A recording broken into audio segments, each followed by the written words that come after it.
Welcome to Louisiana Heartbeats. I'm Sue Landry, and today we're always featuring children's books. But today I am very honored and blessed to be able to actually have a guest who is an illustrator for children's books. I'm always trying to find somebody that I can refer to when the authors say, hey, do you know anybody that can illustrate books for me? And I found out about Angela through the Writers Guild of Acadiana, and I kind of hooked on her, but she's been so busy, so I'm very fortunate that we are taping her. And be sure to share this information. We are live, as you know, on Facebook. And do you have a Facebook page, Angela, by any chance? I do not. I'm not really. That's okay. Contact me. I'll make sure you get in contact with her. Well, Angela, it turns out, it's not just one book that she's illustrated. It turns out she's illustrated actually 6 books, to my surprise. So we're going to just do a slideshow in a minute after I say a couple of things, and you'll be able to hear her talk about what the picture belongs to, which book, and why you chose that picture, and just go from there. So I want to welcome everybody out there, and be sure to notice that we are just everyday people talking about great talents. And today I'm so excited to have Angela and also her mother, Pamela, in the audience watching this take place. Hey, Mom, thanks a lot. I know you had a lot to do with getting this shy lady into my show. But anyway, Louisiana Heartbeats, we want to introduce to you Angela-Barefield. Thank you so much for coming on the show, Angela. We also will be having an email up there, so if you would be interested in contacting her, then be sure to write that email down so that you can ask her questions, find out where she's at, what she's doing. Who knows, you may want to connect with her. But the number one thing I want to ask you before we start this slideshow showing so many of your pictures, your work, when did you actually start drawing, and what age were you that you really wanted to draw? Well, I was actually pretty young, about 6 or 7, and I think I really got started because it's a funny story. I wanted to draw this dress I'd seen in a book, the Cinderella dress, and I'd asked Mom to draw the dress for me so I could color it, but it just didn't have the little flowing, swishy movement that you see in like the Disney movies when Cinderella's gown is swishing around and everything. And from then on, I drew them myself. I could at least do the gowns. I still drew stick figures at that point. You were already. But I was drawing the little swishy gowns and stuff, and it grew from there. And okay, and we're going to move forward. And the reason I brought that up is because already at a young age, with you saying what you just said, you already know in your mind what you really want to add to a regular, everyday picture. So you have your own style, which is unique, and it's amazing. I have seen so many different children books that I've actually looked in, and your characters, they're different. Do you create every character individually, or do you have in mind, or does the author tell you what she wants and then you create? Well, how do you create characters? We start with Heidi's poem, her stories. Okay, we're talking about now Blessed Cats. She's got so many books up here. Yeah. What is that? What is that picture on the screen? I'm just asking. This little fella. What book is he in? He is from Blessed Cats. Okay. And may I borrow this for a moment? Sure. Okay, he is from Blessed Cats, and what is his name? And she just says, "Blessed are you with stripes of brown." But she doesn't actually give our little mystery fella a name in the story. I've kind of called him a tour guide cat because I kind of okay. In my own head, because I see him as having kind of a job of leading everybody into the story, showing the places that Heidi wants to show and speak of in her poem. So are you saying that Heidi, the author of these books, which turned into 6 series of books, that she writes a little, like a poem, and then you make that poem come alive by reading what she's described in the poem? Is that what you do also? Question, do you also suggest maybe certain things and then she approves it? You work together? Well, Or does she allow you complete control? A lot of times I've designed a character, or I send in a preliminary sketch, and she says, you know, that's great, that's what I want. And she's generally very sweet and Well, undoubtedly, is you're very getting along approving fine if of- you've already done 6 books, Angela. I have a question. How did you come about even connecting with the author of this book is Heidi Catherine Rabe? Is that her name? Heidi Catherine Rabe, yes. Okay. How did you connect with her? How did you get started? Well, we both met we had a mutual church we both went to. Okay, right. And she also started a reading group for children's books. We would Great. read what we were writing for that. You know, we could kind of work off of each other and improve our work and everything. And she invited me to that, and so we got to really know each other well through that. And So I understand you've been working basically with her since 2011, correct? pretty close. Your mama yes. kind of gave me that information. Wow. And this is the year 2019, so what? Yeah, so we've been very blessed to be able to make several books. Well, I'll I've been tell you able what, to in draw the- several of her stories, and Okay, well, now we want to talk about that. Everybody knows who Angela-Barefield is, or will know by the time we finish. oh, And we have about 20 pictures that we want to show. So I'm going to stop where I'm at to make sure you can tell. Okay, so we've already talked about this picture. This is one of the pictures in Blessed Cats, and this is the gentleman that you created. Now, what's this? The picture is also in Blessed Cats? okay. This one was very interesting here. I actually came up with the I actually researched this building and all of the Kind of a bricky all looking. of the little bricks. I am losing the word that it is for the tiny Architect and all that kind of stuff. yeah, all the tiny bricks in there. Those So tiny wait a brick minute. pictures. Wait a minute. So you don't just put a picture on a page. You actually check out the history and decide what you're going to put. Yeah, I wanted it to look like it was something that was from his area, and we see our Well, that's fisherman different. kitties here. I've heard people researching for their novels, but not to research to be able to illustrate or draw characters. So that's amazing. Okay, well, that's all good. Now, we could talk a lot about that. That's interesting. But we're also going to move to the next page, which would be next. Okay. That's colorful. I can is- see it without my glasses. For This sure. one said, the line that really stuck out to me, "Tell Dan I tell you, treats a cat like a king." So of course he is sitting here after his hard day's work, getting a nice nap on his little raft here, and just being treated like a king. Nobody's a king like a cat either. Okay, all right, that sounds good. It's unique pictures, so, okay, and the next picture is? Yeah. We're still talking about the different illustrations inside And this was of. another fun one where I really got Blessed. to work with the architecture, and Going this back one to I that had research. a lot of.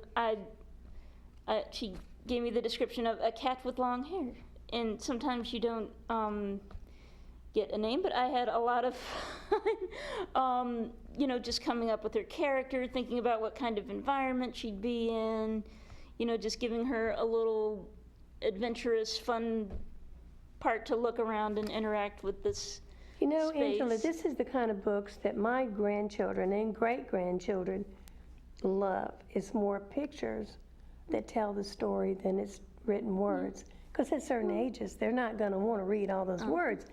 But as the person is reading the book, like you have right here, and you just adding in the history behind it, that's kind of like educating them too about something. For example, I didn't know. It's all good. Shoot, man, I thought you just slapped the paint on there and you created whatever you wanted to create. So this is Blessed Cats, which is just one of the books by Heidi Catherine Rabe. So let's go into the next picture. I'm making sure she's gonna get all these pictures in there. We'll talk later if we still have time. Sure. What? I like that one. And this one is The White Cat Says Hello, and I just really wanted her to be very friendly. She's friendly even to little birds, as you can see. She's just by the River Jordan here. She and the river just very, I wanted them to be like very pure sorts of characters, so it's all a very gentle and peaceful picture. Okay, and so we're gonna go ahead and move to the next picture. I'll ask you the questions after all of the pictures have been shown. So the next picture is, wow, a bunch of them. This What's one's that one? fun. This one I was inspired by the fact that it says Med Sea, Red Sea, Dead Sea. So I'm like 3 different pictures. It's got to be 3 different panels.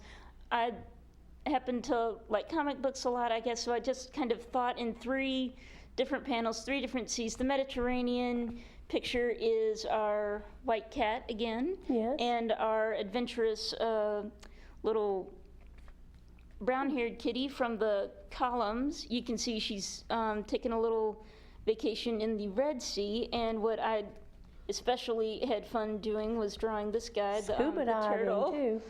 I really had a lot of fun with that, and with her turtle? outfit, and The turtle, just had a lot yeah. of fun doing a lot of And action then the there. last one, and that And series this is right In there. the Dead Sea You'll Float, and these little white sculptures here may look kind of funny and like little clouds, but excuse me. It's okay, at least it's you doing But- it, not me. God bless you. Okay. But these are actually salt. Salt? In the Dead Sea, there's salt, so it piles up like that. Okay. Actually, that high, yeah. All And you'll right. float like that. Wow. That's it. Oh, excuse me. I'd offer you some water, but you're not going to be able to get. Oh, I'm sorry. Mom? Okay. Upstairs is, okay. She'll go get you a cup of water upstairs. Okay, thank Elevator? you. Okay, go ahead, Angela. Hey, I don't mind being live on camera. Open your mouth. I'll pour some water in there. As long as I don't touch the top, I just here. Just a witch and nozzle, girl. I want you to tell everybody Thank about. you. We're gonna tell. It tends to, for some reason, being under the lights, it tends to get that throat dry. Yeah. So I understand where you're at. I was coughing and crouping last time, but we Oh, my still do the goodness. show. We still got plenty. Sorry, I just got the dry mouth thing. I don't know what that Don't worry, it's all good. It's real. Hey, we still film no live. matter what. Hi. It's real. Mom's gonna get her some water. So, on the next picture, let's go ahead and move to that, which is gonna show And this is a somebody pretty calico, sassy looking with all them bows and a little, different a colors little of calico hair. kitty. I had a lot of fun. I wanted her to have a big emphasis on her color, and obviously she got some scraps of bread here. So she is just having a fun little day out in the market. Okay, let me let you take a break for a minute so you can kind of get it together and not thank cough. you. Okay, my question is, how in the world, just think about it before you answer, you have a unique drawing with each of your characters.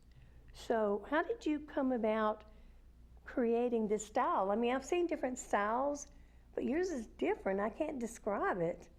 And I guess it is, every one, it's like a cartoon, but this is totally different. I don't know. What kind of style would you call your work? What kind of drawing? I'm trying to come up with a word because of the characters are so different in your illustrations. Why did you choose that shape of face? Why did you choose those colors? Just you as an artist, why do you like drawing these characters? Well, I am just trying to make them as expressive as I can and, work to make them appealing and And you do. and the important thing to me is to tell Heidi's story as she would, want it to be Well, expressed. That's important to be able to bring to life what she's written. You want to have Okay. that, come alive. Suddenly you can see the kitty Yeah. has found her little scraps, describing, And later, we are going to be having Mother Goose come on, and she will be reading this book. So if you'll stay tuned, that will be coming up next. I was just fortunate to get Angela in here, and Mother Goose was in a special parade, and so therefore she was running a little bit late. So whoever came first is who we decided to interview. So Angela is actually, her book, which is Blessed Cats that we're discussing right now, will be featured on the Acadiana's Mother Goose in a few minutes on the next show. So that's why I wanted to focus in on that. But now let's go back to the next picture and finish with this book so we can talk about your other stuff. We want to be sure. And the next page is? And this is next picture? The garden church cat. Yes. Pretty self-explanatory. She's in her little church garden, taking good care of it, being a good janitor lady, I guess. Yeah. Very, very good. She's keeping everything pretty well. Your mom reach out to her and get the cup? Thank you. So this is going to help a whole lot. And this one's very special. My mom even gave me some good tips on helping this guy look better. all right. Oh, has he popped up yet? Okay, go ahead and push to the next one. Okay, there he goes. That's good. And this is the cat near the wall, and obviously this is the prayer wall in Jerusalem. So all the little things sticking out that you see, people put little prayers in there. Okay, well, a lot of people are familiar with that because of their doctrine and their church, so that's good. Yeah, so he's going there to put a prayer in the wall. And you can drink your water if you need. And they also have lots of, I actually had to put more vegetation on it because I researched this too. I had to put more vegetation in there because it was like that. It has, a lot of I've always stuff. heard it's a very interesting I've always heard of place the to prayer see. wall, but I've never could imagine just how much. I think they did a documentary on it one time, and it was amazing how many pieces of paper were crammed in the different cracks and everything. Yeah, I had to put in more once I started seeing pictures of it. So the reason for writing this book is not just to entertain people, but you're actually sharing and some it's faith, because right? and because Heidi has had this trip there, she was able to see it. She was very inspired by what she saw on her trip, and actually the cats that she found there. They do have.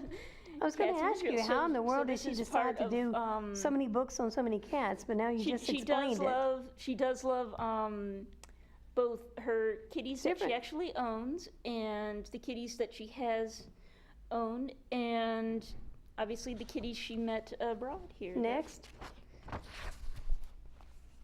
Wow. And each cat That's is definitely blessed. a lot of cats. And this is all the kitties we met over the course of the book. I thought this would be a great opportunity to have like a full cast photo. This should be everybody. We got I like that we have not just girls, but there's guys in there. Yeah. And well, I have a question, get to Angela. see. Okay. Did you go to college to learn how to draw, or are you self-taught? Did you take classes? I've done both. I had a very good drawing instructor in my particular college that I got to work with. All right. But you already had the talent. You just learned how to increase it. You learned how to tweak it, so to speak. And well, you got to keep drawing. That's another thing for anybody who wants to draw. Keep drawing and try to draw as much as you can every day. You've got to draw enough that you can get even like basically they say you got to get the bad drawings out before you start getting the good ones. You learn as you go, right? Mm-hmm. You learn okay. If someone's out there listening right now that maybe is interested in getting into this area and they're already drawing, what would be your advice? You just gave advice, but what would you do to encourage them to not give up? Especially if they love to draw, what would they want to do with it? How would you encourage them to continue? Well, keep learning, keep practicing, draw the things that you like to draw. There's lots of books on shapes and things, lots of courses and things and these days it is so very easy to find good instructions. So just keep doing that, keep practicing, and... All right, that's great advice. Good, good, good. I hope you're listening to it out there. Okay, go ahead to the next page. And let us know And when we're this at the last of the page. This is, Okay. we are finished with this book. Okay, how many minutes we have left again? Show those hands. Okay, would you believe? We only have 4 minutes left in, but that's okay because I got the main book that I wanted to showcase right now. But going a little further, like I said earlier, Facebook and AOC viewing audience, I had no idea that Angela had been working with this same author since 2011, and that together she illustrated 6 books. Now, her mom mentioned something earlier about drawing. That might turn into another pretty good little workshop kind of idea there. But anyway, very briefly, let's just mention that her books, now I wrote them down, the other books, okay, actually the Mittens and the More series, which is what she's holding up there. This is a collection of our first 4 books. And you're eventually going to take those books, you said, and combine them, correct, into more books, one book? She also has Cats Around the World, so explain it. I don't want to mess you up. Less Cats, these are the Cats first Around. 4 we've done, and after that we had Blessed Cats. Okay. And what was kind of interesting is that her Heidi's trip to Israel kind of came like right in the middle of when we were doing this one. Okay. So she was like, "Stop the presses! We got to do this one. It's too good an idea. We've got to do it." And so we did it. And then when we went back to what we were already working on, which was this book right here, Cats Around the World, which has lots of different types of kitties, obviously from all around the world. Okay, I have a question. Where are these books available? Are they on Amazon.com, or, I mean, would people need to contact you? We don't want to talk about prices and stuff like that. They are available on Amazon. Okay, .com, under your name, and then your title will come up, okay? Okay, we now have 2 minutes in the show. And also, too, where else have you gone before? Get real quick. Where have you displayed your work? I have. Didn't you have a show in a while around this time last year? I was very blessed to have a little display at our local library here. Yeah, that's what I thought. I missed it, but I was probably filming. Yeah, we were way up on the 3rd floor, but we had about 30 pictures from like kind of a history of even these few little books. There was a bunch of pictures to be able to put up. Okay, I know we don't have time to really talk about all, but can you give us a slide? Just give us a brief slide on next, and just let people kind of get an idea. How can we do that? You got any left? Okay, just go ahead. This was from my very first book right here. Okay, we only have 2 minutes left, so we're going to move to the next one. We want to show the different styles. Just this go is ahead. from a Gooseworks Galoshes. Okay, you tell us which book is from. Okay. And let's see, Does a Pig Wear Pajamas is the name of that book. Okay, I like next. the fall We're going to theme go in that ahead. one. You're doing good. And this is Does a Kitty Wear Klompen? The Klompen, by the way, are Dutch wooden shoes. I learned a new word doing this. Actually, I had a pair of those when I was real young. And Not that was comfortable. also, Okay, that one? we did get to talk about that one, so Yes, we can did move. skip on to the next one. And we talked about that one. Yes. So we did all that. And this is one of Heidi and my favorite kitty cats. They're 2 kitties having tea. Okay. Next. Wow, look at all the colors. And they are Maine Coon cats. I really like this one. Wow, colorful. I had a lot of fun. I always have a lot of fun. And that one looks like cat having fun. And this is our Goodnight cat. She is based on Heidi's kitty, Layla, or she likes to call her Princess Layla. Okay. At least I think that's her name. I hope I get it right. And this is a little preview of one of the pictures from our very next book that Awesome. I am near to. Can you get the title of it coming or not? This one is Goodnight Cat. It's it's a poem that you'll find at the end of Cats Around the World, but it will be more fully illustrated, kind of like Blessed Cats or any of these others where I've done more pictures for the whole. Well, as you can see, Angela, my rolling credits are coming. And I want to just do the closing right now, and we can still continue talking as long as those credits are rolling. I want to thank Facebook for tuning in, and also for Katie Anna Open Channel and mostly for Angela being able to come in today and share her work as an illustrator on children's books. So be sure to tune in every Monday night at 9 p.m. And if you would like to get more information regarding Angela, all you have to do is check out her, basically Amazon.com, and you'll see what she's done. Or send her an email question, and she'll get back with you. And the email, oh, it's an odd one. It is meekachan@gmail.com. I wouldn't even know how to say that. But I want to thank you so much for tuning in. Until we see you again, be blessed, keep writing, and keep sharing, and keep living right. Yep.